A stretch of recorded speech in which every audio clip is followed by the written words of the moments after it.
আসসালামু আলাইকুম, সকলকে অভিনন্দন। আমি মুহিনুল ইসলাম। আজকে এসএসসি 2026, 27, 28 যে কোনো ব্যাচের জন্য সবচেয়ে গুরুত্বপূর্ণ একটি চ্যাপ্টার আলোক প্রতিফলন ফিজিক্সের অষ্টম অধ্যায় নিয়ে আলোচনা করব। আজকের পূর্বে তুমি যদি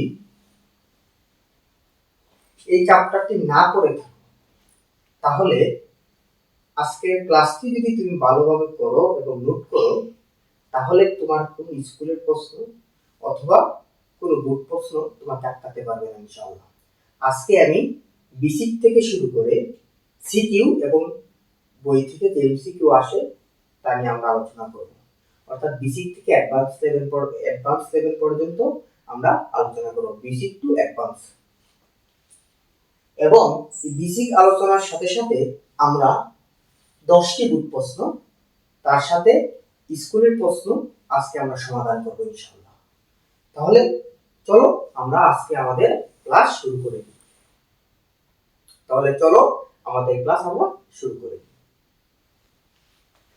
আমাদের অধ্যায়ের নাম হচ্ছে আলোর প্রতিফলন। আলোর প্রতিফলন। তাহলে আলো কি? আলো কাকে বলে? আলো কি? আলো কাকে বলে?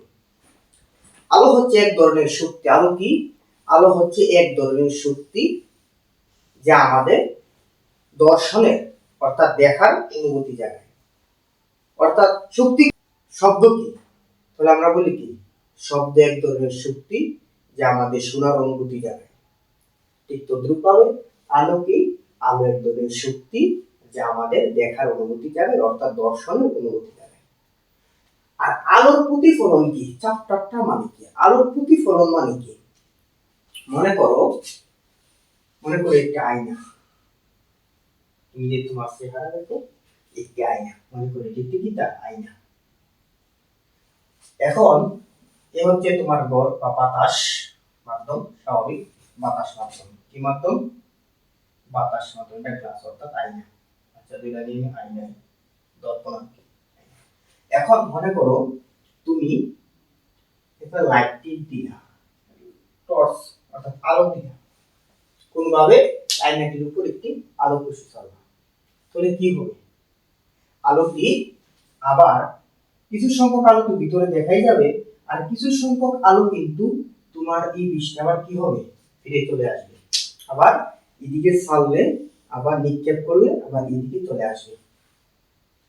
এটি হচ্ছে আমার আলোর প্রতিফলন। অর্থাৎ আলো যদি কোনো মাধ্যমে চলতে চলতে অন্য কোনো মাধ্যমে বিদ্যুৎ বাধা পেয়ে আবার প্রথম মাধ্যমে ফিরে আসে, আলো যদি এক মাধ্যমে চলতে চলতে অন্য কোনো মাধ্যমে বাধা পেয়ে আবার প্রথম মাধ্যমে পূর্বের মাধ্যমে ফিরে আসে, তখন তাকে বলা হয় আলোর প্রতিফলন। তখন তাকে কি বলে? আলোর প্রতিফলন। তুমি যদি পানির উপর টর্চ দেও, তাহলে কি হবে? তাহলে পানির উপর থেকে কিছু আলো আবার উপরে চলে যাবে। এই যে চলে গেল, তুমি বায়ু মাধ্যম থেকে পানি মাধ্যমে দিলা, পানি মাধ্যম থেকে আবার বায়ু মাধ্যমে চলে আসবে। এটি হচ্ছে কি আমার আলোর প্রতিফলন। এটি কি আমার আলোর প্রতিফলন।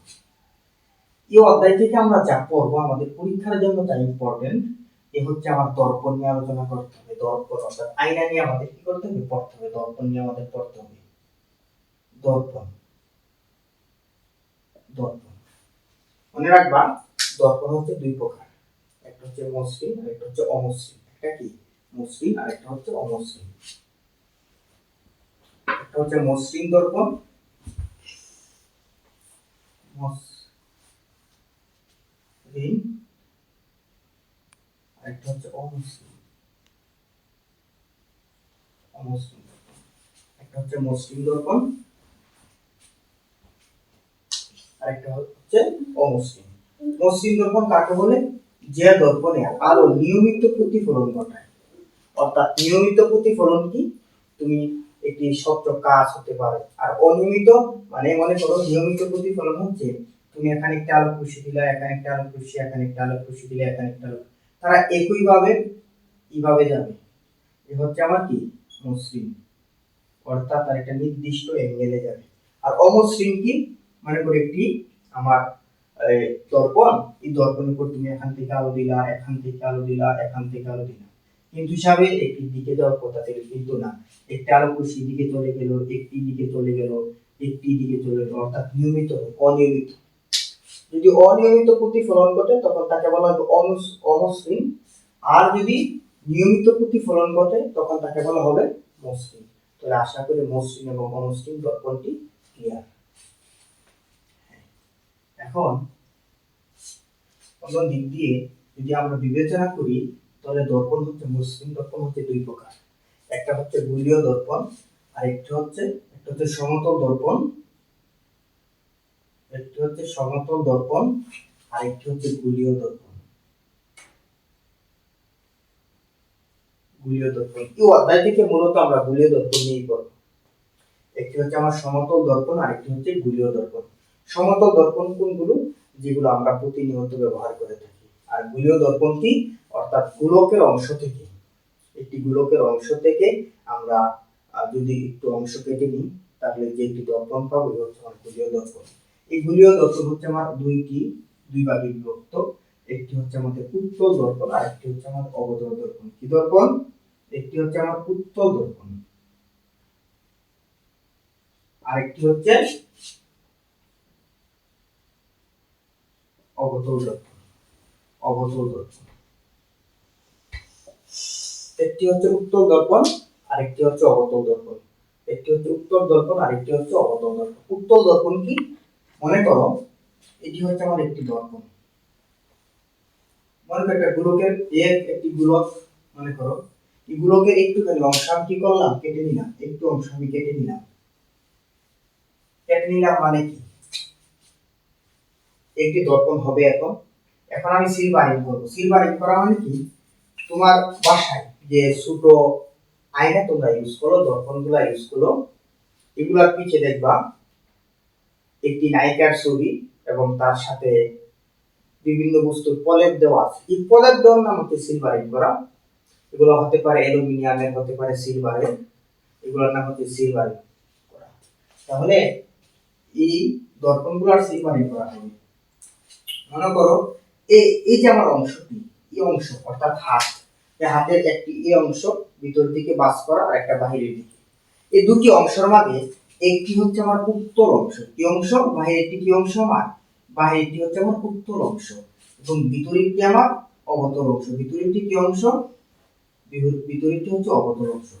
বাহিরেরটি উত্তল অংশ, ভিতরেরটি অবতল অংশ। এখন মনে করো তুমি উত্তল অংশে, একটু উত্তল তো, তাহলে মনে করো তুমি উত্তল অংশে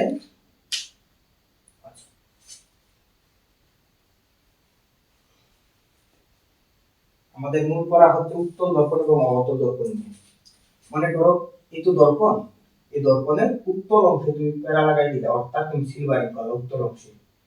তাহলে অবতল অংশ খালি, অবতল অংশ কি স্বচ্ছ, তাহলে এই দর্পণের নাম হচ্ছে আমার অবতল দর্পণ। এই দর্পণের নাম কি দর্পণ আমার? অবতল দর্পণ। অবতল দর্পণ কারণ কি? অবতল দর্পণ কারণ হচ্ছে এই হচ্ছে উত্তল অংশে আমার প্যারা অর্থাৎ সিলভারিং করা আছে।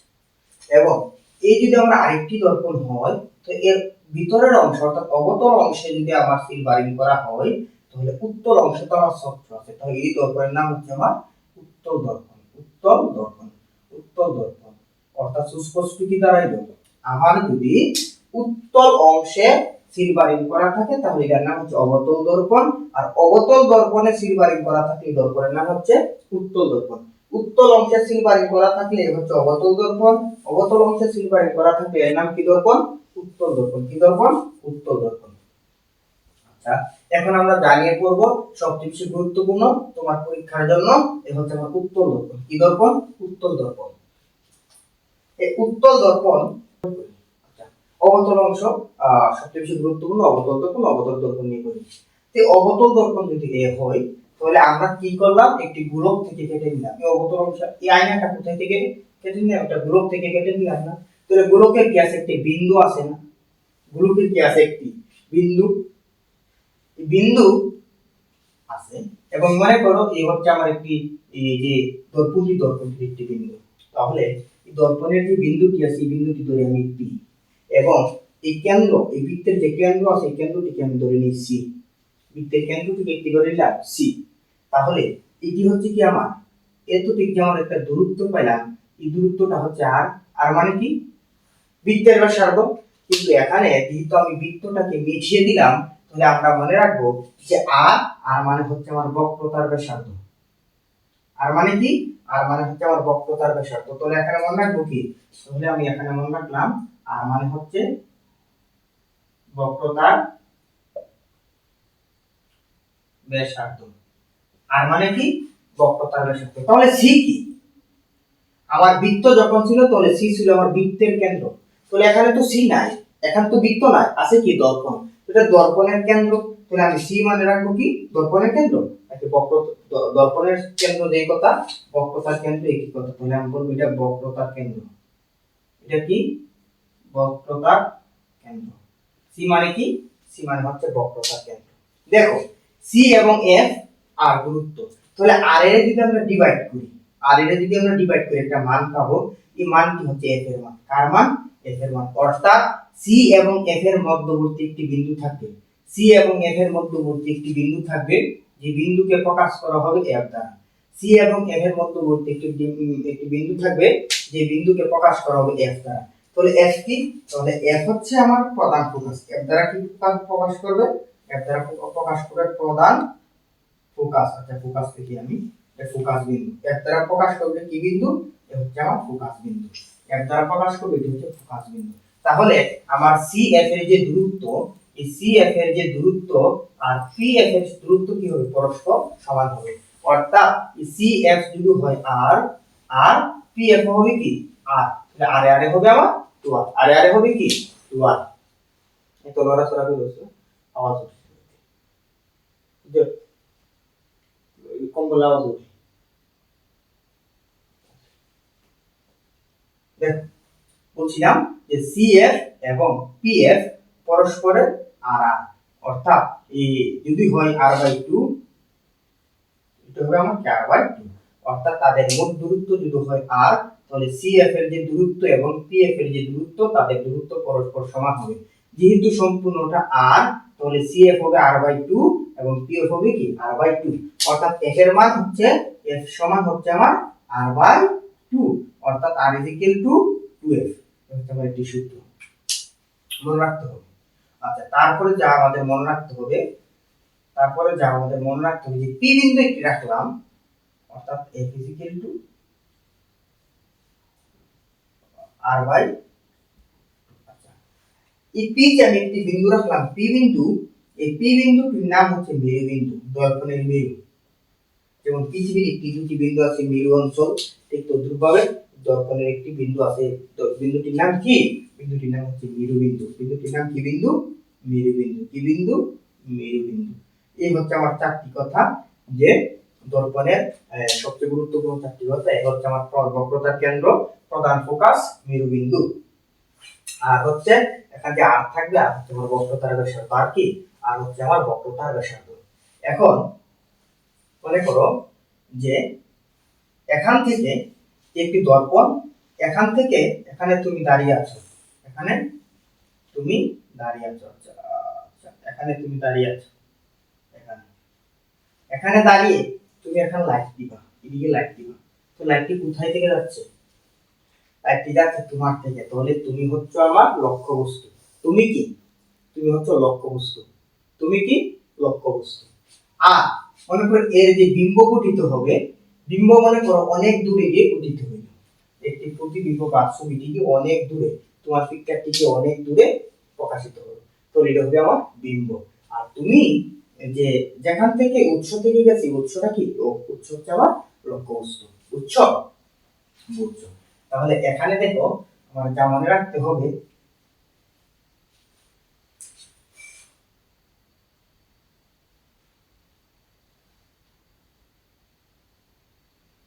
এটি যদি হয় আমার একটি অবতল দর্পণ, কি দর্পণ? অবতল দর্পণ। আর এ যদি হয় আমার এফ, এ যদি হয় আমার সি, তাহলে এ কি? এ হচ্ছে আমার পি। তাহলে মনে রাখবা যে এ হচ্ছে সি, সি এর বাইরে আছে একটি বিন্দু, এর অবশ্য অনেক দূরে। তো আর আমি এত দূরে তো যাইতে পারবো না, তাই আমরা ইনফিনিটি অর্থাৎ অসীম দূরত্ব ধরে নিলাম। অসীম দূরত্ব কি করলাম? ধরে নিলাম। অসীম দূরত্ব ধরে নিলাম। অসীম দূরত্ব ধরে নিলে তাহলে এই অসীম হচ্ছে আমার 1, মনে রাখবা অসীম হচ্ছে 1, অসীম কি 1, মনে রাখবা অসীম হচ্ছে 1। অসীম এবং এই যে সি আছে, সি মানে কি, সি মানে হচ্ছে বক্রতার কেন্দ্র, এই সি অর্থাৎ অসীম এবং সি এর মাঝ যেটি আছে কি মনে করবা 2, এবং যে আমার সি আছে বক্রতার কেন্দ্র মনে রাখবা মাস পি হচ্ছে আমার 3, এবং সি এবং এফ এর মাঝে যা আছে তুমি মনে রাখবে এটা 5, এফ হচ্ছে 5, সরি সি এবং এফ এর মাঝে যা আছে কি হচ্ছে 4, এফ হচ্ছে 5, এবং এফ এবং পি এর মাঝে আছে যেটি হচ্ছে আমার 6, মনে রাখবা এফ এবং পি এর মাঝে যেটি আছে এটি হচ্ছে 6, এফ হচ্ছে 5, সি এবং এফ এর মাঝে হচ্ছে 4, সি হচ্ছে 3, সি এবং আলফা ইনফিনিটিভের ভিতরে যা আছে এটি হচ্ছে 2, আর অসীম যেটি আছে এটি হচ্ছে কি 1। তুমি মনে রাখবা যে সর্বদাই 6 মিলাতে হবে, 6 মিলবে। কেন 6 মিলবে? তুমি যদি একে লক্ষ্যবস্তু রাখো তাহলে মাস্ট বি পাশে কি হবে তোমার প্রতিবিম্ব গঠিত হবে। 4 এ রাখলে 2 এ হবে, 3 এ রাখলে 3 এ হবে, 2 এ রাখলে 4 এ হবে। অর্থাৎ তুমি প্রতিবিম্ব আর লক্ষ্যবস্তুর সমষ্টি, অবস্থানের সমষ্টি টেকনিক হিসেবে মনে রাখতে পারি 6 হবে। কি হবে? 6 হবে। তাহলে আমি যদি 1 নম্বর থেকে একটি প্রতিবস্তু রাখি একে, তাহলে এটি কি হবে? 1 নম্বরে যদি আমি একটি লক্ষ্যবস্তু রাখি তাহলে আমি এর প্রতিবিম্ব কোথায় হবে? 5 এ হবে। আমি যদি 2 নম্বরে একটি লক্ষ্যবস্তু রাখি তাহলে এর প্রতিবিম্ব কোথায় হবে? 4 এ হবে। আমি যদি 3 নম্বরে একটি প্রতিবিম্ব রাখি তাহলে 3 নম্বরে যদি আমি একটি লক্ষ্যবস্তু রাখি এর প্রতিবিম্ব কোথায় হবে? 3 হবে। যদি আমি 4 নম্বরে একটি লক্ষ্যবস্তু রাখি তাহলে প্রতিবিম্ব 2 হবে। আমি যদি 5 নম্বরে একটি লক্ষ্যবস্তু রাখি তাহলে এটি অসীম হবে। কোথায় হবে? অসীম হবে। আর 6 নম্বরে যদি আমি একটি লক্ষ্যবস্তু রাখি তাহলে এটি কোথায় হবে? মনে রাখবা 6 নম্বরে একটি রাখলে 0 হবে। 0 মানে কি? 0 মানে হচ্ছে দর্পণের পিছনে হবে। দর্পণের পিছনে হবে। যদি এই এক দ্বারা বোঝানো হয়েছে এই পাশের যেগুলো আছে 3, এগুলা বোঝানো হয়েছে আমার লক্ষ্যবস্তু। কি বস্তু? লক্ষ্যবস্তু। অর্থাৎ লক্ষ্যবস্তু যদি থাকে 1 আর এই পাশের যেগুলো বোঝানো হয়েছে এগুলো মানে হচ্ছে আমার প্রতিবিম্ব। কি বিম্ব? প্রতিবিম্ব। অর্থাৎ আমার লক্ষ্যবস্তু যদি থাকে 1 এ প্রতিবিম্ব হবে 5, লক্ষ্যবস্তু যদি থাকে 2 প্রতিবিম্ব হবে 4, লক্ষ্যবস্তু যদি থাকে 3 প্রতিবিম্ব হবে 3, লক্ষ্যবস্তু যদি থাকে 4 প্রতিবিম্ব হবে 2, লক্ষ্যবস্তু যদি থাকে 5 প্রতিবিম্ব হবে 1, লক্ষ্যবস্তু যদি থাকে 6 প্রতিবিম্ব হবে 0, অর্থাৎ দর্পণের পিছনে। এই হচ্ছে আমার রুলস অফ 6। এগুলো তোমার খাতার মধ্যে অবশ্যই নোট হিসেবে থাকতে হবে। এখন আমরা চিত্রে চলে যাব। চিত্রে চলে যাওয়ার পরে আমরা প্রশ্ন সলভ করে ফেলবো, আমাদের সব ক্লিয়ার হয়ে যাবে ইনশাআল্লাহ। এখন আসো আমরা চিত্র যাওয়া শুরু করছি। এগুলো তো আমরা অলরেডি শিখে ফেলছি।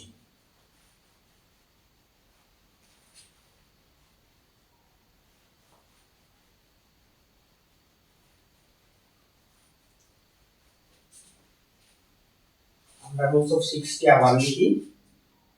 একে আমার লক্ষ্যবস্তু 5 এ হবে, 2 এ আমার লক্ষ্যবস্তু 4 এ হবে, 3 এ আমার লক্ষ্যবস্তু 3 এ হবে, 4 এ আমার লক্ষ্যবস্তু 2 এ হবে, 5 এ আমার লক্ষ্যবস্তু 1 এ হবে, 6 এ আমার লক্ষ্যবস্তু দর্পণের পিছনে হবে। 6 এই শূন্য দ্বারা কিটা বুঝাইছে? আমার দর্পণের পিছনে হবে।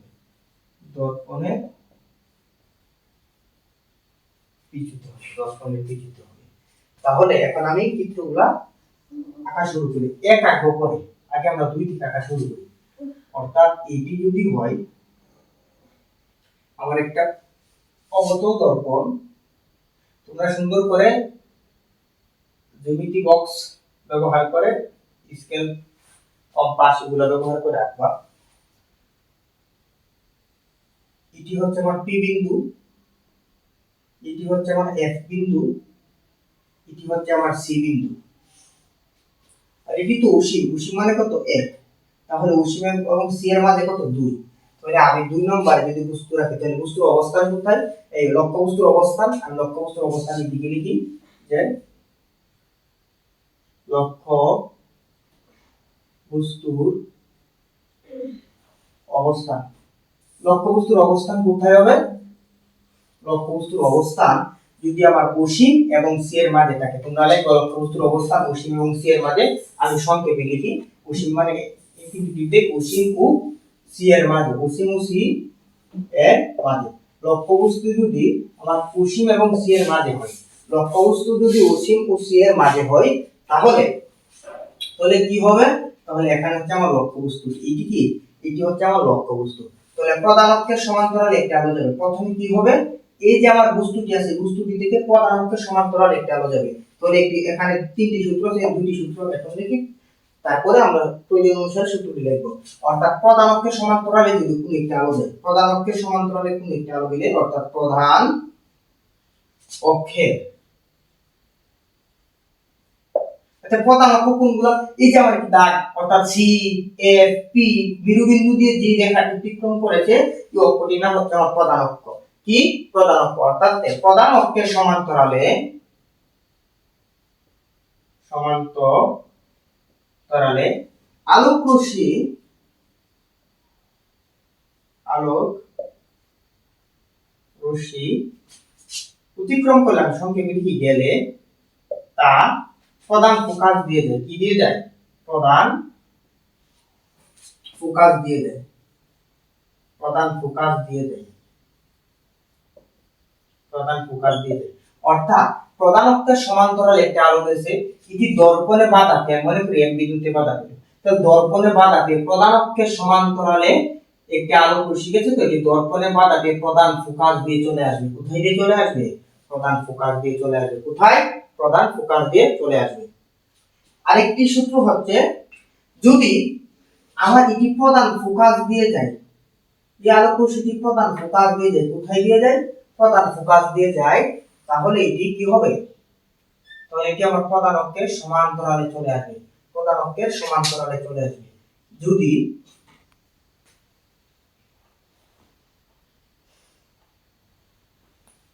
আচ্ছা প্রধান অক্ষের সমান্তরালে একটা আলোক রশ্মি গেলে, এটি, এটা দুই এম প্রাইম, তো এম প্রাইমে বাধা পেয়ে আবার এই দিকে চলে আসবে। অর্থাৎ প্রধান অক্ষের সমান্তরালে একটা আলোক রশ্মি গেলে এটি প্রধান ফোকাস দিয়ে চলে আসবে, আর প্রধান ফোকাস দিয়ে একটা আলোক রশ্মি গেলে এটি প্রধান অক্ষের সমান্তরালে চলে আসবে। এটি হচ্ছে 2 নং সূত্র। অর্থাৎ প্রধান অক্ষের সমান্তরালে গেলে প্রধান ফোকাস দিয়ে আসবে, আর প্রধান ফোকাস দিয়ে গেলে প্রধান অক্ষের সমান্তরালে আসবে, প্রধান ফোকাস দিয়ে গেলে প্রধান অক্ষের সমান্তরালে আসবে। তাহলে এই বস্তুটি আকৃতি কোথায়? আকৃতি দেখো, আকৃতি, অবস্থান লিখে আগে আছে, অবস্থান, অবস্থান কোথায় দেখো, এই যে আমার লক্ষ্যবস্তুর প্রতিবিম্বের অবস্থান, অবস্থান বলতে এখানে বোঝানো হয়েছে প্রতিবিম্বের অবস্থান। যে বিম্বে লিখি, বিম্ব লিখি আমি, বিম্বের অবস্থান, বিম্বের অবস্থান কোথায়? বিম্বের অবস্থান দেখো, এ হচ্ছে আমার 2 এ, হবে কোথায়? 4, 4 মানে কি? অসীম 1 2 3 4, অর্থাৎ এফ এবং সি এর মাঝে, সি ও এফ এর মাঝে অবস্থান কোথায়? সি ও এফ এর মাঝে অবস্থান কোথায়? সি ও এফ এর মাঝে। তো বিম্বের আকৃতি কিরকম? আকৃতি দেখো, আকৃতি কিরকম দেখো, আকৃতি হচ্ছে এটি ছিল একটু বড়, এটি হচ্ছে একটু ছোট, তাহলে কি হয়েছে? ছোট হয়েছে। ছোট হওয়া মানে কি? গর্বিত। ছোট মানে কি? গর্বিত, গর্বিত। অর্থাৎ বস্তু বিম্বের আকৃতি কিরকম হয়েছে? গর্বিত হয়েছে। তাহলে বিম্বের প্রকৃতি, এখন আমরা যেটা লিখে দেখি বিম্বের প্রকৃতি। বিম্বের প্রকৃতি কি? বিম্বের প্রকৃতি হচ্ছে উল্টো, ইচিল সোজা, তাহলে এটি উল্টো। মনে রাখবা, বাস্তব হলে উল্টো হবে, অবাস্তব হলে সোজা হবে। তো এটি কি হচ্ছে? বাস্তব এবং উল্টো, বাস্তব ও উল্টো, বাস্তব ও উল্টো। আচ্ছা এটার সাথে লাগাই দাও তোমরা, আচ্ছা এটা হচ্ছে একটি সূত্র ছিল। আচ্ছা বাস্তব ও উল্টো। তো বিম্বের অবস্থান কোথায়? বিম্বের অবস্থান হচ্ছে 4 এ, কারণ 2 আমি রেখেছিলাম। আর আকৃতি কিরকম হয়েছে? গর্বিত হয়েছে। আর প্রকৃতি কি হয়েছে? বাস্তব এবং উল্টো, বাস্তব এবং উল্টো। ঠিক আছে? অর্থাৎ আমার একটি সূত্র, প্রধান অক্ষের সমান্তরালে গেলে প্রধান ফোকাস দিয়ে চলে আসবে। আরেকটি সূত্র আমি লিখি, এই সূত্রটি আশা করি লেখা হয়েছে, যে প্রধান ফোকাস দিয়ে গেলে, আলোক রশ্মি প্রধান ফোকাস দিয়ে গেলে, প্রধান ফোকাস দিয়ে গেলে প্রধান অক্ষের সমান্তরালে ফিরে আসবে, প্রধান অক্ষের সমান্তরালে কি হবে? ফিরে আসবে। প্রধান ফোকাস দিয়ে গেলে প্রধান অক্ষের সমান্তরালে ফিরে আসবে। এটা হচ্ছে আমার 2 নম্বর চিত্র। তাহলে আমি এখন যেটা আঁকবো এটি কয় নম্বর চিত্র হবে? অবশ্যই তোমরা জানছো আশা করি। তো এখন যে চিত্রটি আঁকবো এটি হচ্ছে আমার 3 নং চিত্র। কয় নং চিত্র? 3 নং চিত্র। তাহলে 3 নং চিত্রের ক্ষেত্রে কি হবে? 3 নং চিত্রের ক্ষেত্রে অসীম তো আমার অসীমই থাকবে। এটি ধরে নিয়ে আমি f, এটি ধরে নিয়ে আমি c। তাহলে অসীম হচ্ছে 1, অসীম এবং c এর মান হচ্ছে 2, c হচ্ছে 3। তো 3 নং মান রাখলাম, মানে কোথায় রাখলাম? c তে রাখলাম। কোথায় রাখলাম? c তে রাখলাম। তাহলে প্রথম সূত্র কি? প্রধান অক্ষের সমান্তরালে একটি আলোক রশ্মি গেল, এটি প্রধান ফোকাস দিয়ে চলে আসলো। কোথায় দিয়ে চলে আসলো? প্রধান ফোকাস দিয়ে চলে আসলো। আবার একটি প্রধান ফোকাস দিয়ে চলে গেল, তো এটা কি হবে? প্রধান অক্ষের সমান্তরালে চলে আসবে। প্রধান ফোকাস দিয়ে চলে গেল। আচ্ছা, বাঁকা হয়ে গেছে।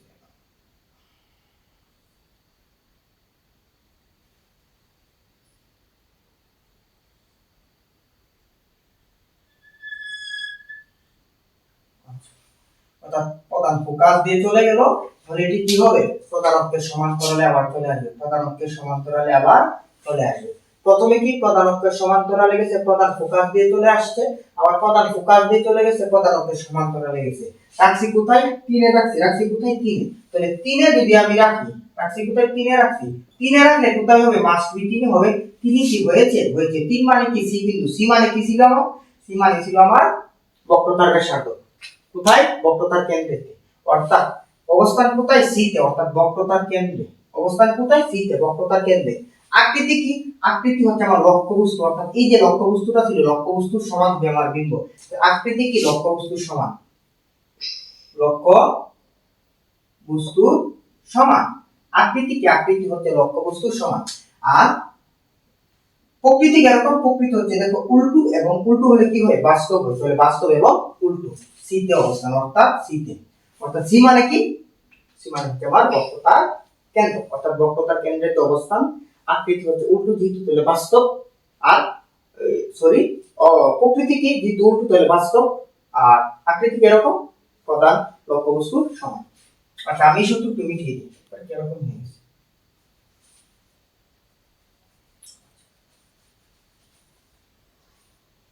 এই চিত্রটি এখন শেষ। এখন আমরা যে চিত্রটি আঁকবো হচ্ছে 4 নং চিত্র। কয় নং? 4 নং। তো 4 নং হলে মাস্ট বি কয় নং এ আমার বিম্ব হবে? আমরা সবাই জানি 4 নং মানে 2 নং হবে। 4 নং মানে কয় নং হবে? 2 নং হবে। তাহলে হচ্ছে কি f, এ হচ্ছে কি আমার c। 4 মানে কি? f এবং c এর মাঝে, f এবং c এর মাঝে এটা যদি আমার লক্ষ্যবস্তু হয়, তাহলে প্রধান অক্ষের সমান্তরালে একটা আলোক রশ্মি গেল, প্রধান ফোকাস দিয়ে চলে আসবে। আচ্ছা, একটা থেকে এখানে ধরে নিই। প্রধান অক্ষের সমান্তরালে গেলে কি হবে? প্রধান ফোকাস দিয়ে চলে আসবে। আবার এই প্রধান ফোকাস দিয়ে যদি একটি আলোক রশ্মি যায়, তো এটি কি হবে? প্রধান ফোকাস দিয়ে একটি আলোক রশ্মি গেলে এই প্রধান অক্ষের সমান্তরালে চলে আসবে। প্রধান অক্ষের সমান্তরালে কি হবে? প্রধান অক্ষের, আচ্ছা, 3 আচ্ছা, সি এর বাইরে যেহেতু 4, তাহলে প্রধান অক্ষের সমান্তরালে একটি আলোক রশ্মি গেল, প্রধান ফোকাস দিয়ে চলে আসলো। প্রধান ফোকাস দিয়ে একটি আলোক রশ্মি চলে গেল, প্রধান অক্ষের সমান্তরালে চলে আসলো। অর্থাৎ এর অবস্থান কোথায়? অবস্থান, অবস্থান কোথায়? যেহেতু আমি 4 এ রাখছি, তাহলে পাইলাম কত? 2। 2 মানে কি? সি এর বাইরে। অর্থাৎ অসীম ও সি এর মাঝে। অসীম ও সি এর মাঝে। সি মানে কি? বক্রতার কেন্দ্র। আচ্ছা, আকৃতি এরকম কিছু ছোট। দেখো এই আকৃতি ছোট, আর এই আকৃতিটি কি? বড়। অর্থাৎ লক্ষ্যবস্তুর আকৃতি ছিল ছোট, বিম্বের আকৃতি হয়েছে কি? বড়। তাহলে কি আকৃতি কি? আকৃতি হচ্ছে বিবর্ধিত। বিবর্ধিত। অর্থাৎ যেহেতু কি ছোট, কি বড়, তাহলে আকৃতি কি হয়েছে? বিবর্ধিত। প্রকৃতি কি? আগের মতোই উল্টো ও বাস্তব। উল্টাই দি বাস্তব, উল্টো বাস্তব, উল্টো বাস্তব, উল্টো বাস্তব। এই ছিল আমার 2, 3, 4। এখন আমি যে বিম্বর চিত্রটি আঁকবো, যে দর্পণ চিত্রটি আঁকবো, এটি হচ্ছে তোমার পরীক্ষার জন্য সবচেয়ে বেশি ইম্পর্টেন্ট। 5 নম্বর। 5 নম্বর এই চিত্রটি আমি এখন আঁকবো। আচ্ছা, আমি যদি কোনো অবস্থান রাখতেছি না, অবস্থানের নাম আমি লিখতেছি না। আচ্ছা, তোমরা ধরে নিবা অবস্থান। এখন আমি যা আঁকবো হচ্ছে 5 নম্বর। কয় নম্বর? 5 নম্বর।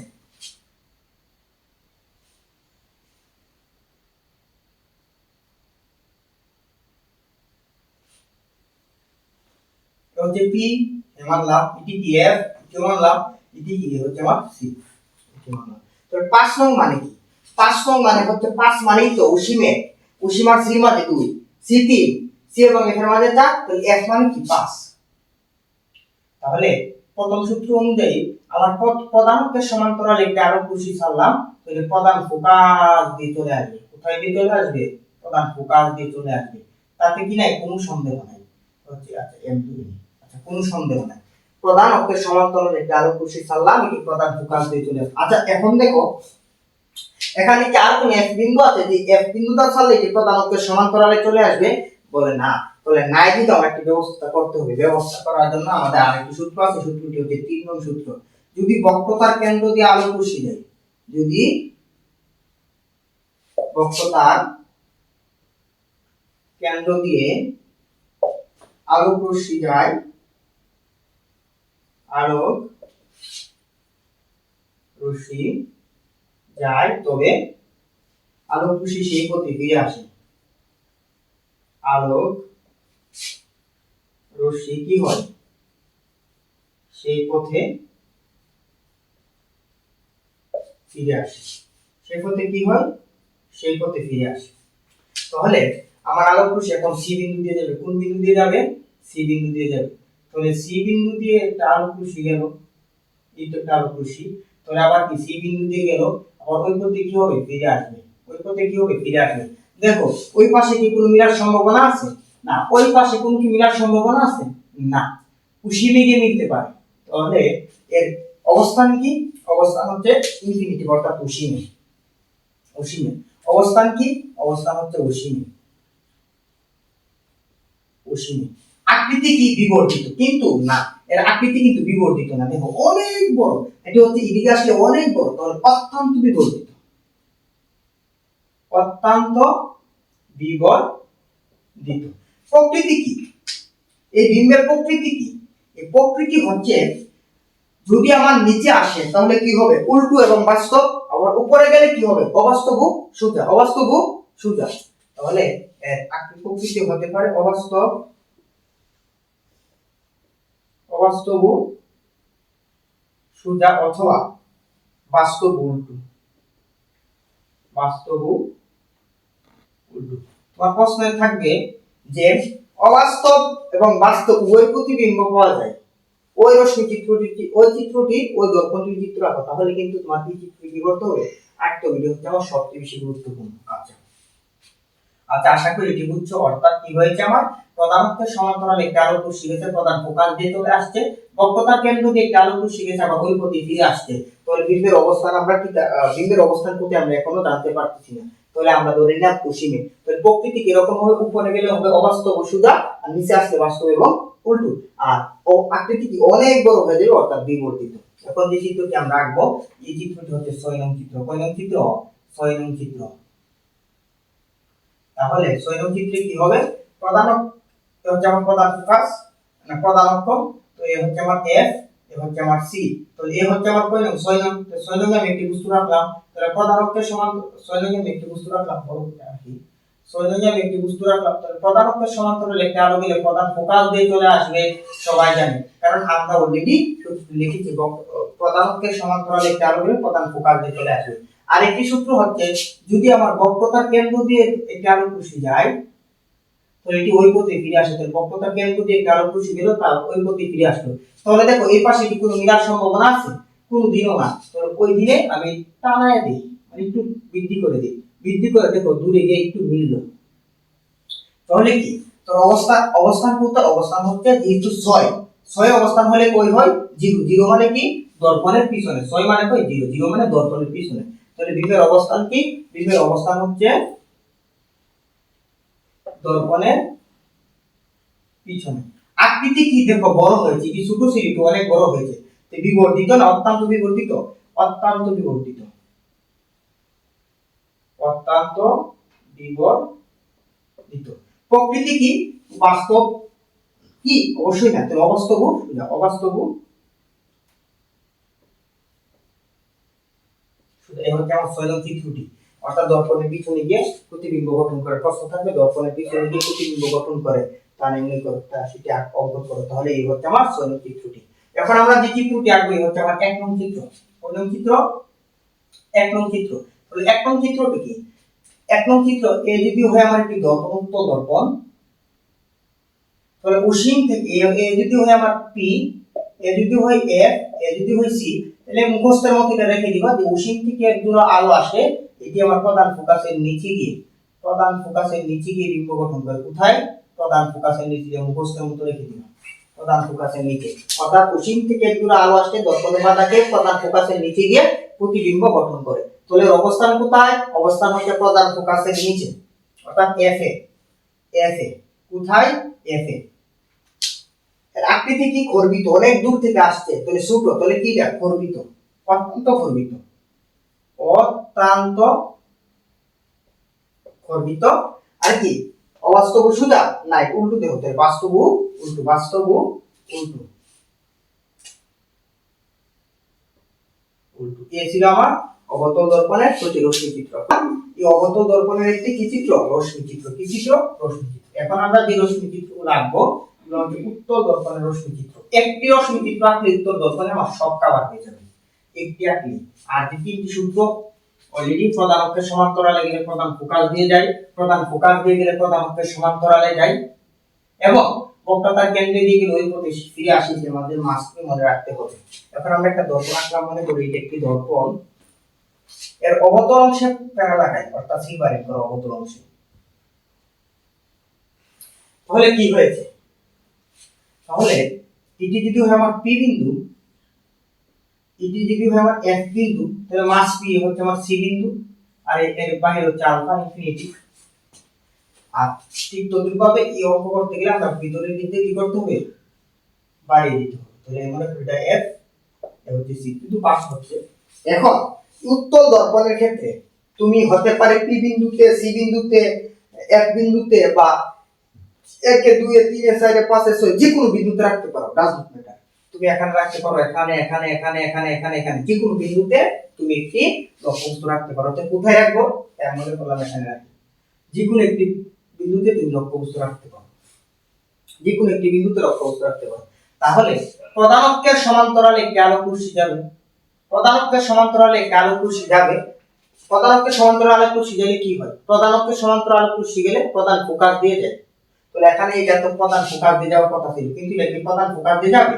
কিন্তু না, এটা মনে হবে প্রধান ফোকাস থেকে যাচ্ছে, এরকম মনে হবে যে প্রধান অক্ষের সমান্তরালে একটা আলোক রশ্মি গেল, যাওয়ার কথা ছিল প্রধান ফোকাস দিয়ে, কিন্তু না, এটা উল্টা দিকে চলে যাবে, মনে হবে প্রধান ফোকাস দিয়ে যাচ্ছে। আবার বক্রতার কেন্দ্র দিয়ে একটা আলোক রশ্মি গেলে, এটি কি হয়? ওই পথে ফিরে আসে, তাহলে কিন্তু এটি কি বক্রতার কেন্দ্র দিয়ে যাইতে পারবে না, কারণ কি? আমাদের ভিতরে দিকে সিলভারিং করা, তাই এটি মনে হবে আমার বক্রতার কেন্দ্র থেকে আসছে, আমার উত্তল দর্পণ কল্পনা কি, অর্থাৎ এটি প্রধান ফোকাস দিয়ে মনে হবে যাচ্ছে, এটি বক্রতার কেন্দ্র দিয়ে মনে হবে যাচ্ছে। তো এখানে দেখো এফ, এখানে দুটি কাল্পনিক জগৎ এখানে এসে মিলিত হয়েছে, যেহেতু এখানে মিলিত হয়েছে, তো এটি হচ্ছে আবার কি এখানে প্রতিবিম্ব। তাহলে অবস্থান কোথায়?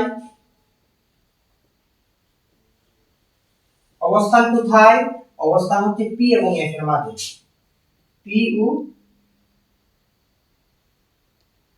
এফ এর মাঝে। আকৃতি কি? সর্বদা খর্বিত,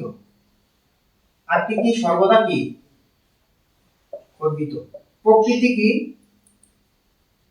প্রকৃতি দেখো সোজা, তাহলে কি অবাস্তব সোজা, অবাস্তব সোজা। এই হচ্ছে আমার একটি চিত্র। মনে করো আমরা আরেকটি রশ্মি চিত্র আঁকি। রশ্মি চিত্র হচ্ছে উত্তল দর্পণের রশ্মি চিত্র। তাহলে কি এটা হচ্ছে আমার এফ যদি হয়, এটি হবে কি সি, ধরে নাও এটি যদি হয় এফ, এটি কি আমার সি। তাহলে মনে করো এখানে আমি রশ্মি চিত্র রাখলাম, তাহলে প্রধান অক্ষের সমান্তরালে একটি আলোক রশ্মি আর হিসাব মতে প্রধান ফোকাস দিয়ে যাওয়ার কথা, কিন্তু না, এটি এরকম ভাবে মিশ্রিত হবে যাতে আমাদের মনে হয় যে প্রধান ফোকাস দিয়ে গেছে।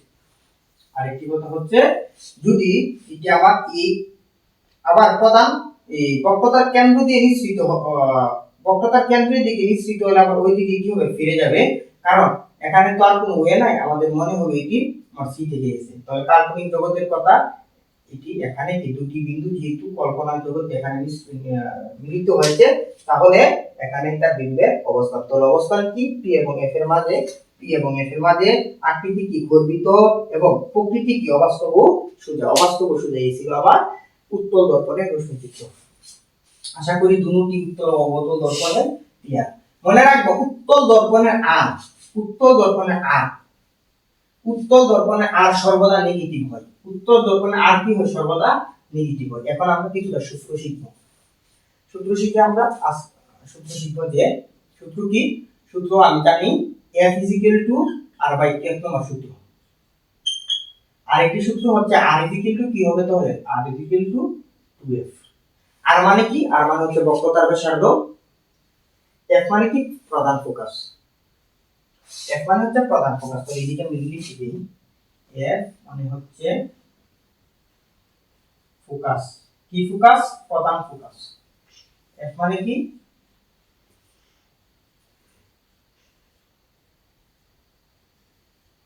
প্রধান ফোকাস। আর মানে কি, বক্রতার ব্যাসার্ধ, বক্রতার ব্যাসার্ধ। মাস্ট বি, এখন আরেকটি সূত্র মনে রাখতে হবে। মনে করো আরেকটি সূত্র আছে 1/f is equal 1/b plus 1/u।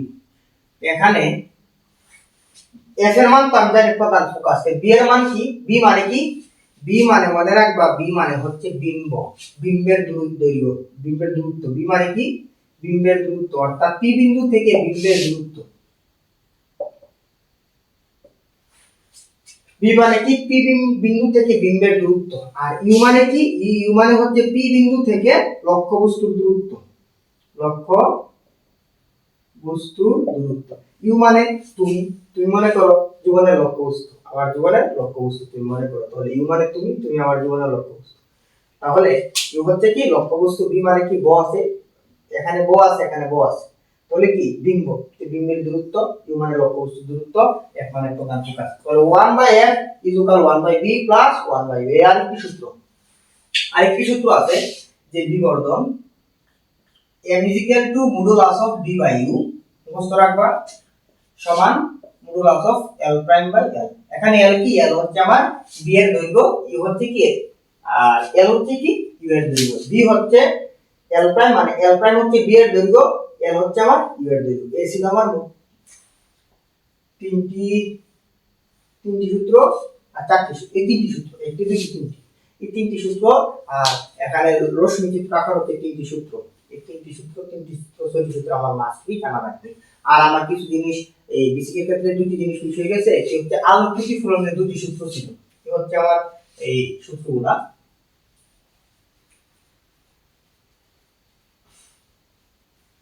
সূত্রগুলা আবার লিখে দিই যে r is equal 2f, 1/f is equal 1/b plus 1/u। আরেকটি হচ্ছে কি m is equal modulus of b by u সমান modulus of l prime by l। আচ্ছা, সূত্র কি, আলোক প্রতিফলনের দুটি সূত্র আছে, একটি হচ্ছে প্রথম সূত্র, দ্বিতীয় সূত্র। আচ্ছা, আলোক প্রতিফলনের দুটি সূত্র কি, একটি হচ্ছে এই যদি আমার একটি বিবেক তল হয়, এই যদি একটি মাধ্যম হয়, এই যদি আমার একটি মাধ্যম হয়, তাহলে এই যে আমার একটা আপতিত, আমি একটা আলোক রশ্মি আপতন করলাম, তো এটা আপতিত রশ্মি, আর এটা যদি বাধা এদিকে ফিরে যাবে, তো এটা কি রশ্মি, প্রতিফলিত রশ্মি। আর এদের মাঝে যদি আমি একটা অবিলম্ব, একটা 90 ডিগ্রি কোণ অঙ্কন করি এদিকে অথবা এদিকে, তাহলে এই আপতিত রশ্মি, প্রতিফলিত রশ্মি, এটার নাম হচ্ছে অবিলম্ব। এটার নাম কি, অবিলম্ব, অবিলম্ব। এটার নাম হচ্ছে আপতিত রশ্মি, আপতিত রশ্মি। এটার নাম হচ্ছে প্রতিফলিত রশ্মি, প্রতিফলিত রশ্মি। তাহলে সূত্রটি হচ্ছে, তোমার সূত্র হচ্ছে আপতিত রশ্মি, প্রতিফলিত রশ্মি, অঙ্কিত বল অবিলম্ব একই সমতল অবস্থিত। একটি সমতল হলে একই সমতলে তারা অবস্থিত। আপতিত রশ্মি, প্রতিফলিত রশ্মি এবং অঙ্কিত অবিলম্ব একই সমতলে অবস্থিত। দুই নম্বর যে সূত্রটি হচ্ছে এই যে আমার অভিলম্বের সাথে আপতিত রশ্মি একটি কোণ উৎপন্ন করছে, এই কোণটার নাম হচ্ছে আমার আপতন কোণ আই। আই মানে কি? আই মানে হচ্ছে আপতন কোণ। আপতন কোণ, এই আমার আই মানে হচ্ছে আপতন কোণ। এই আপতিত রশ্মি অভিলম্বের সাথে যে একটি কোণ উৎপন্ন করছে এর নাম কি কোণ? আপতিত কোণ, অর্থাৎ এর নাম হচ্ছে আপতিত কোণ। এবং এই প্রতিফলিত রশ্মি যে আমার অভিলম্বের সাথে একটি কোণ উৎপন্ন করছে এটি হচ্ছে আর, আর মানে হচ্ছে আমার প্রতিফলিত কোণ। প্রতিফলিত কোণ, প্রতিফলিত কোণ, প্রতিফলিত কোণ। শর্ত হচ্ছে যে আপতিত কোণ এবং প্রতিফলিত কোণ পরস্পর সমান, এটি হচ্ছে আমার দুই নম্বর সূত্র। এক নম্বর সূত্র হচ্ছে আপতিত রশ্মি প্রতিফলিত রশ্মি অঙ্কিত বিলম্ব একই সমতলে অবস্থিত। দুই নম্বর সূত্র হচ্ছে আপতন কোণ সমান প্রতিফলন কোণ। এই ছিল আমার এই ছিল হচ্ছে আমার এই অধ্যায়ের বেসিক। এখন আমরা সিকিউ প্রশ্নে প্রবেশ করব ইনশাআল্লাহ। ইসিকিউ গুলো তুমি সলভ করলে এক্সট্রা কোনো তুমি গাইড দেখবা, টেস্ট পেপার দেখবা, স্কুলের প্রশ্ন দেখবা, বুক প্রশ্ন দেখবা, তুমি তো আমরা আগেই পারবি, তো করে ফেলছি। ঠিক আছে,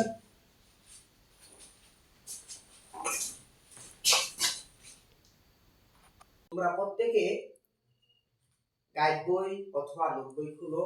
এখন আমরা যে প্রশ্নটি সলভ করব, প্রশ্নটি হচ্ছে ঢাকা বোর্ড 2024 এ আসা আলোক প্রতিফলন অধ্যায় থেকে একটি সিটি। চলো শুরু করি। দেওয়া আছে একটি অবতল দর্পণের বক্রতার ব্যাসার্ধ 20 সেন্টিমিটার। অর্থাৎ এই সূত্রগুলো আমরা মিটাই দিই, তোমরা আশা করি বুঝছো। এখন দেখো একটি অবতল দর্পণের বক্রতার ব্যাসার্ধ 20 সেন্টিমিটার করতেছি কি ঢাকা বোর্ড 24, আমরা গ থেকে শুরু করব। আচ্ছা দেখো দেওয়া আছে একটি অবতল দর্পণের, কোন দর্পণ? অবতল দর্পণের বক্রতার ব্যাসার্ধ 20 সেন্টিমিটার। দর্পণটি থেকে 25 সেন্টিমিটার দূরে, তো লক্ষ্যবস্তুর দূরত্ব কত সেন্টিমিটার? 25 সেন্টিমিটার। অর্থাৎ এ যদি হয় আমার একটি দর্পণ, কি দর্পণ? উত্তল অবতল দর্পণ। বলছে একটি অবতল দর্পণের বক্রতার ব্যাসার্ধ 20 সেন্টিমিটার। যে আমার পি থেকে যে সি এর যে দূরত্বটি আছে এই দূরত্ব হচ্ছে আমার কত? মনে করো সি, এই যে আমার সিপি দেওয়া আছে, এই সিপি দেওয়া আছে কত সেন্টিমিটার? 20 সেন্টিমিটার। কি বলছে? বলছে দর্পণের বক্রতার ব্যাসার্ধ মানে আর, আর মানে কি সিপি, সিপি দেওয়া আছে কত সেন্টিমিটার? 20 সেন্টিমিটার। এবং বলা আছে দর্পণটি থেকে 25 সেন্টিমিটার দূরে। এ যদি হয় পি এবং সি, তাহলে এ যদি হয় 20, তাহলে 25 সেন্টিমিটার একটু দূরে, তখন 25 সেন্টিমিটার দূরে। অর্থাৎ দর্পণ হতে 25 সেন্টিমিটার দূরে আমার একটি লক্ষ্যবস্তু রাখা আছে। 4 সেন্টিমিটার লম্বা দণ্ড রাখা আছে। এখানে যে একটি দণ্ড রাখা আছে, বস্তু রাখা আছে, এর উচ্চতা এর মধ্যে আছে আমার 4 সেন্টিমিটার। কত সেন্টিমিটার? 4 সেন্টিমিটার। এ হচ্ছে আমার মূল তথ্য। অর্থাৎ আমার লক্ষ্যবস্তুর দূরত্ব 25 সেন্টিমিটার, পি এবং সি এর দূরত্ব দেওয়া আছে আমার 20 সেন্টিমিটার, এবং আমার এই যে লক্ষ্যবস্তুটি তার দৈর্ঘ্য দেওয়া আছে আমার 4 সেন্টিমিটার। এখন বলন প্রশ্নটিতে বলছে দ্বন্দ্বটির প্রতিবিম্বের দূরত্ব নির্ণয় করো। দ্বন্দ্বটির প্রতিবিম্বের দূরত্ব নির্ণয় করো। কি নির্ণয় করতাম? প্রতিবিম্বের দূরত্ব নির্ণয় করতাম। তাহলে কি করা যায়? প্রতিবিম্বের দূরত্ব নির্ণয় করো। দেখো গো বিসমিল্লাহির রহমানির রহিম। তো কি আছে এখানে? দেওয়া আছে। কি কি দেওয়া আছে সুন্দর করে লিখবো, যে দেওয়া আছে কি দেওয়া আছে? দেওয়া আছে যে একটি অবতল দর্পণের বক্রতার ব্যাসার্ধ, অর্থাৎ বক্রতার ব্যাসার্ধ আর সমান 20 সেন্টিমিটার। বক্রতার ব্যাসার্ধ আর সমান কত সেন্টিমিটার দেওয়া আছে? 20 সেন্টিমিটার। অতএব প্রধান ফোকাস সমান কি? প্রধান ফোকাসের দূরত্ব, প্রধান ফোকাস এফ সমান কি হবে? প্রধান ফোকাস এফ সমান হবে r/2, এফ সমান হবে r/2, অর্থাৎ 20/2 সমান 10 সেন্টিমিটার। এতটুকু কি বোঝা গেছে? অর্থাৎ এফ এর মান কিন্তু পেয়ে ফেললাম। তারপরে বলবো যে দর্পণটি হতে, এখানে দর্পণটি অঙ্কন করেছিলাম, এখান থেকে 25 সেন্টিমিটার দূরে লক্ষ্যবস্তু রাখা হলো। তাহলে 25 সেন্টিমিটার দূরে যেহেতু লক্ষ্যবস্তু রাখা হলো, তাহলে আমার লক্ষ্যবস্তুর দূরত্ব কত? 25 সেন্টিমিটার। তো লক্ষ্যবস্তুর দূরত্ব, লক্ষ্যবস্তুর দূরত্ব দূরত্ব কি তার বস্তুর দূরত্ব ইউ, ইউ ইজ ইকুয়াল কত দেওয়া আছে আমার 25 সেন্টিমিটার। কত সেন্টিমিটার দেওয়া আছে 25 সেন্টিমিটার। তাহলে বলছে দণ্ডটির প্রতিবিম্বের দূরত্ব নির্ণয় করো। দণ্ডটির কি নির্ণয় করতাম? দণ্ডটির প্রতিবিম্বের দূরত্ব। তাহলে প্রতিবিম্বের দূরত্ব সমান কি? প্রতিবিম্বের দূরত্ব b সমান কি ওয়াট। প্রতিবিম্বের দূরত্ব b সমান কি দাঁড়ালো? ওয়াট দাঁড়ালো। তখন আমরা কি জানি? তখন আমরা একটা সূত্র জানি। সূত্রটি কি ছিল? আমরা জানি সূত্র কি 1/b প্লাস 1/u সমান 1/f। আমি সূত্র জানি, অবশ্যই জানি। এখন কি পাশে করি দেখো, তাহলে আমরা কি লিখতে পারি? 1/b সমান 1/f মাইনাস 1/e। এটি কি আমরা লিখতে পারি না? এই প্লাস ছিল, ওই পাশে যখন গেছে তখন তার সাইন অর্থাৎ তার চিহ্ন কি হয়ে গেল? পরিবর্তন হয়ে গেছে। এখন সুন্দর করে আমরা লসাগু করে দেই। 1/b সমান f আর u লসাগু কত? fu। দেখো এখানে f আছে, এখানে f আছে, তাহলে f বাদ উপরে থাকবে কি? শুধু u মাইনাস u বাদ উপরে থাকবে f। তখন দাঁড়াইলো b সমান দাঁড়াবে কি? fu by u minus f। fu by u minus f। f এর মান কত? f এর মান 10 সেন্টিমিটার। তো বসাবো এখানে 10 ইনটু u এর মান কত? u এর মান আমরা জানি 25 সেন্টিমিটার। তো 25 u এর মান কত? u এর মান কত? u এর মান হচ্ছে 25 মাইনাস f এর মান কত? 10। তাহলে দাঁড়াইলো কত? 250 ভাগ 15। একটা মান আসবে, যে মানটি হচ্ছে আমার आंसर। এই হচ্ছে আমার কি? সেন্টিমিটার। এই হচ্ছে আমার आंसर। বুঝতে পারছো? এই হচ্ছে আমার आंसर। অর্থাৎ আমরা জানি দেওয়া আছে বক্রতার ব্যাস 8 সমান 20 সেন্টিমিটার। তাহলে প্রধান ফোকাস f সমান হবে কি r/2। r এর মান যেহেতু 20, f এর মান হবে কি r/2, তো 20/2 10 সেন্টিমিটার। এবং দেওয়া আছে বক্রবস্তুর দূরত্ব u = 25 সেন্টিমিটার এবং প্রতিবিম্বের দূরত্ব নির্ণয় করতে বলছে। তাহলে আমরা লিখতে পারি কি? আমরা একটা সূত্র জানি y/1/u + 1/b সমান 1/f। 1/b + 1/u সমান 1/f। তাহলে আমরা যেহেতু b এর মান লাগবে, b বাম পাশে রেখে u কে ডান পাশে নিই, তাহলে u আগের যে চিহ্ন আছে পরিবর্তন হয়ে যাবে। তাহলে আমরা লিখতে পারি 1/b সমান 1/f - 1/u। তাহলে 1/b সমান f আর u লসাগু fu। f এর কার উপরে থাকে u - f। তাহলে fu, f এর মান 10, u এর মান 25, u এর মান 25, f এর মান 10, 250 বাই অর্থাৎ 10 * 25 250 ডিভাইডেড বাই 15। তার হচ্ছে 16 পয়েন্ট। তাহলে आंसरটা কত দাঁড়ালো? 16.67 সেন্টিমিটার। এই হচ্ছে আমার বিম্বের দূরত্ব। অর্থাৎ বিম্বের দূরত্ব কত দাঁড়ালো? 16.67 সেন্টিমিটার। এ ছিল আমার ঢাকা বোর্ড 2024 এর গণন প্রশ্ন। আলহামদুলিল্লাহ। এখন আমরা ঘন প্রশ্নটি কি করব? সলভ করব।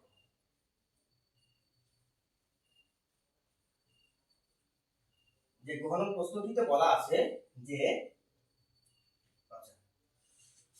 যে দণ্ডটি f বিন্দুতে রাখলে, আচ্ছা দণ্ডটি কোথায় রাখলে? f বিন্দুতে রাখলে। f বিন্দু মানে কি? প্রধান ফোকাস। তাহলে রুলস অফ 6 অনুযায়ী প্রধান ফোকাস মানে কত? প্রধান ফোকাস মানে 5। প্রধান ফোকাস মানে 5। অর্থাৎ 5 এ রাখলে তো কোথায় হবে? 5 এ রাখলে কোথায় হবে? একে হবে। এক মানে অসীম। যখন অসীম হবে তখন এটি কি হবে? অবাস্তব হতে পারে, বাস্তব হতে পারে, উল্টো হতে পারে, সোজা হতে পারে। এখন বলা আছে যে দণ্ডটি 5 বিন্দুতে রাখলে অর্থাৎ প্রধান ফোকাসে রাখলে এর প্রতিবিম্ব বাস্তব এবং অবাস্তব উভয়ই হতে পারে। অর্থাৎ f এ রাখলে এই দর্পণটি অবতল দর্পণে f এ রাখলে অবাস্তব এবং বাস্তব উভয় বিম্ব গঠন করতে পারে। আমরা এই রশ্মি চিত্রকে ব্যাখ্যা করতাম। আমার কি ছিল? আমার ছিল একটি দর্পণ। এই হচ্ছে আমার একটি দর্পণ ছিল। অর্থাৎ আনসার লেখা শুরু করি। অর্থাৎ গণ আনসার যে একটি অবতল দর্পণ। বলবো দেওয়া আছে দর্পণটি হচ্ছে অবতল দর্পণ। দেওয়া আছে দর্পণটি অবতল।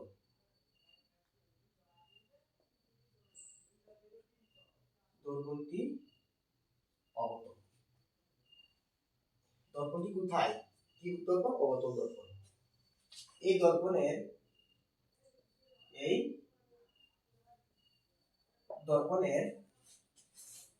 এফ বিন্দুতে দেওয়া আছে 4 সেন্টিমিটার দৈর্ঘ্যের 4 সেন্টিমিটার দৈর্ঘ্যের লক্ষ্যবস্তু রাখলে বস্তু স্থাপন করলে প্রতিবিম্ব যে সকল বৈশিষ্ট্য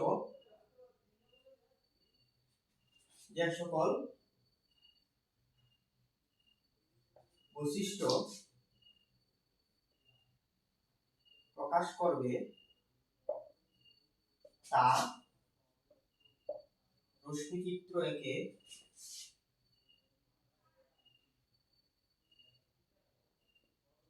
বর্ণনা করা হলো। অনেক বড় লেখা যে দেওয়া আছে দর্পণটি অবতল। এই দর্পণে এফ বিন্দুতে 4 সেন্টিমিটার দৈর্ঘ্যের লক্ষ্যবস্তু রাখলে স্থাপন করলে প্রতিবিম্ব যে সকল বৈশিষ্ট্য প্রকাশ করবে ওই সকল বৈশিষ্ট্য রশ্মিচিত্রকে কি করা হলো, বর্ণনা করা হলো। তাহলে প্রথমে তোমরা একটা অবতল দর্পণে কি করবা, সুন্দর একটি অবতল দর্পণ তোমরা চিত্র আগে কি করবা, তোমরা সুন্দর করে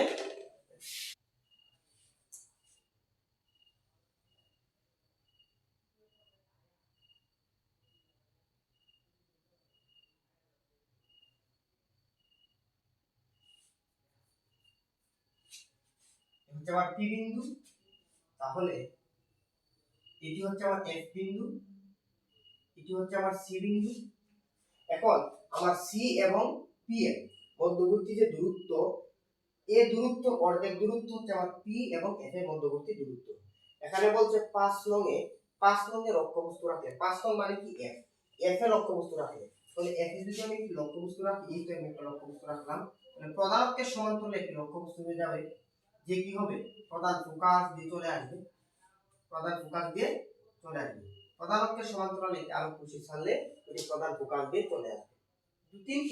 তিন হচ্ছে ইটি যদি দেখো আরেকটি সূত্র কি ছিল আমার, বক্রতাকে প্রধান ফোকাস দিয়ে গেলে একটা আলোক রশ্মি প্রধান ফোকাস দিয়ে গেলে প্রধান অক্ষের সমান্তরালে চলে আসে। এখানে কি কোনো দুসরা প্রধান ফোকাস আছে না, তাহলে তো প্রধান ফোকাস দিয়ে আমি আলোক রশ্মি নির্গত করতে পারবো না। তাহলে কি করব, আরেকটি সূত্র আছে, বক্রতার কেন্দ্র দিয়ে আলোক রশ্মি গেলে ওই পথে ফিরে আসে, বক্রতার কেন্দ্র দিয়ে আলোক রশ্মি গেলে ওই পথে ফিরে আসে, বক্রতার কেন্দ্র দিয়ে আলোক রশ্মি গেলে কি হয়, ওই পথে ফিরে আসে, বক্রতার কেন্দ্র দিয়ে আলোক রশ্মি গেলে ওই পথে ফিরে আসে। তাহলে ওই দিকে যাবে, দেখো যে ওই দিকে আমি বিবর্তিত করতেছি, মিলতেছে না, ওই দিকে করতেছি মিলতেছে না, আবার দেখো এটা সুন্দর করে এই দিকে করতেছি মিলতেছে না, এই দিকে করতেছি মিলতেছে না, তাহলে আবার ওই পাশে মিলতেছে না, ওই পাশে মিলতেছে না, যদি উপরের দিকে মিলতেছে না তাহলে সোজা হচ্ছে না, সোজা হইতে পারে না হতে পারে, তাহলে অবাস্তব এবং সোজা হতে পারে, কিন্তু উপরের দিকে তখন অবাস্তব এবং সোজা হতে পারে, কিন্তু নিচের দিকে তাহলে বাস্তব এবং উল্টো হতে পারে, দেখো এটি ছোট ছিল, কিন্তু অনেক দীর্ঘ বড় হচ্ছে, এটি কি অনেক বিবর্তিত, অবস্থান কোথায়, অসীমে, তাহলে এর দ্বারা কি অবস্থান দ্বারা আমি প্রথম অবস্থান অসীমে একে, কিন্তু 5 নয় বললাম, 5 যদি হয় তাহলে কত হবে, 6 হবে, 1 লাগবে, রুলস অফ 6 অনুযায়ী কত নং হবে, 1 নং হবে, অর্থাৎ অসীম হবে, অবস্থান কোথায়, অসীমে। আকৃতি বিবর্তিত, এর প্রকৃতি কি, আচ্ছা এটা বিবর্তিত নেই, অত্যন্ত বিবর্তিত, প্রকৃতি কি, অবাস্তব অথবা বাস্তব, অবাস্তব হলে কি হবে, সোজা হবে, বাস্তব হলে কি হবে, উল্টো হবে, তারা উভয়ই হতে পারে,